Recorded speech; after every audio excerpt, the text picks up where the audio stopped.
Right off the bat, let's talk about Tristan Lamoureux's sentencing in place of Cedar City, Utah's 5th District Court. He recently entered a plea of guilty to killing his wife, Misty, during a fight in their apartment. She was shot 5 times in her head, per news sources. When the police came, they discovered Lamoureux running from the scene and Misty's body in the bathroom. Lamoureux is currently in court and is being carefully observed by 4 sheriff's deputies. Call Jason Wilson, Misty's brother, from Judge G. Michael Westfall. He enters the courtroom and makes an impact remark there. Wilson approaches the podium and gives the defendant a threatening gaze. But Lamoureux appears unfazed as he idly rocks back and forth in his seat. After a brief pause in his emotional testimony, Wilson turns his whole focus to Lamoureux. Wilson adopts a different strategy, as Lamoureux doesn't seem to be affected by the words. Chaos results. Wilson starts talking to the person who killed his sister directly as the sheriff's deputy stepped in. Lamoureux lunges at Wilson, but Wilson is pushed back against the barrier by his attorney. Lamoureux appears to be about to fight when a deputy knocks his tiny, insignificant butt to the ground and away from the brawl. Wilson is dragged to the ground and restrained by his subordinates as chairs are left spinning. These prisoners are in the middle of a chaotic courtroom, yet they don't look the least bit concerned. Wilson apologizes for his outburst after the deputies quickly calve him. He's ordered to leave by the judge. Lamoureux resumes his chair rocking when deputies restore order to the courtroom. Authorities in the area claim that Jason Wilson was not put on trial for the event. Tristan Lamoureux is ultimately found guilty of first-degree murder and given a 15-year sentence to life in prison. Moving on to the next, we'll talk about Frank Murphy Hall of Justice in Detroit, Michigan.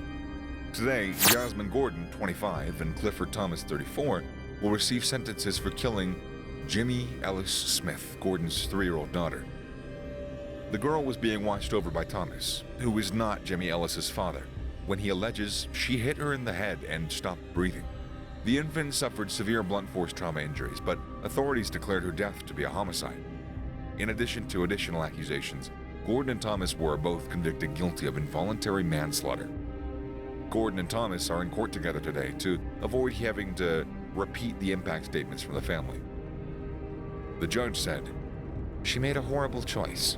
A really bad choice in allowing a stranger to watch her children since that man was a total stranger to the kids." Dwayne Smith, the father of the deceased child, is seated in the gallery just off camera. When Smith is asked to make an impact statement, he does so, even though there are only a few feet and not much else standing between him and the guy found guilty of killing his daughter. Then there's a commotion. You can see Smith enter the frame and punch Thomas in the head if we take another look. Gordon had a personal, emotional moment amidst the commotion.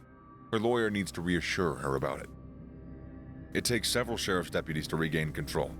When the hearing picks back up, no outbursts.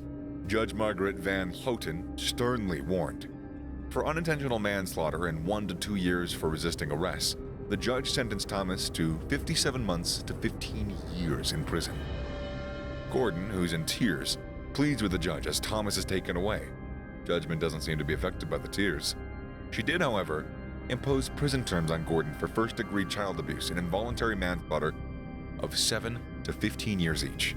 Judge Van Houten makes a decision not to hold Dwayne Smith in contempt of court for his outburst. Then we go back to...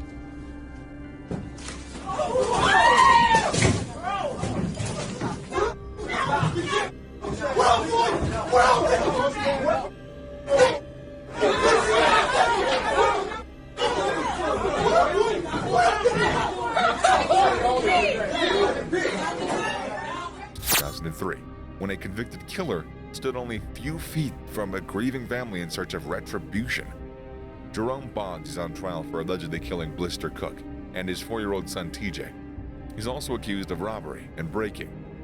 Boggs reportedly purchased marijuana at the Cook's house. The drug sale became a robbery and a double homicide once inside. For his arraignment, Boggs is present in court. His plea to all counts is not guilty.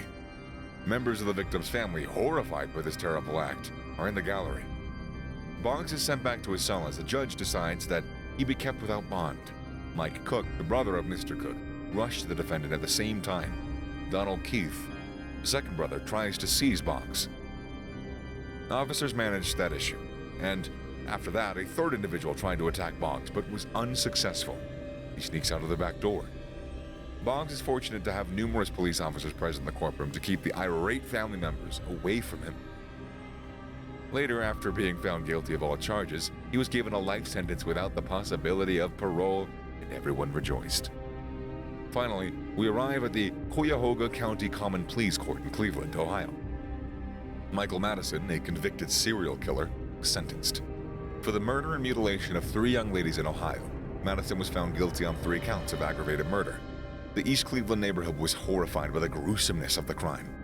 Police discovered the victim's remains in various locations throughout Madison's neighborhood, including one in his apartment. Both breakdown fluid and various apartment building components were visible. Maggots had linked themselves to the fluid of breakdown. Madison learns today that she was given the death penalty.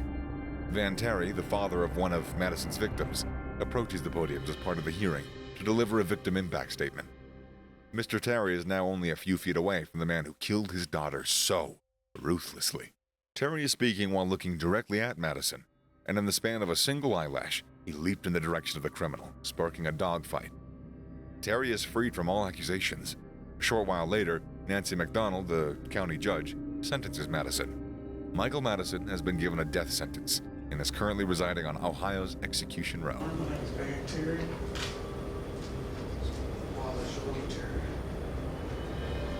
Right now, I guess we're supposed to, in our hearts, forgive this clown. Who's touched our families, taken my child.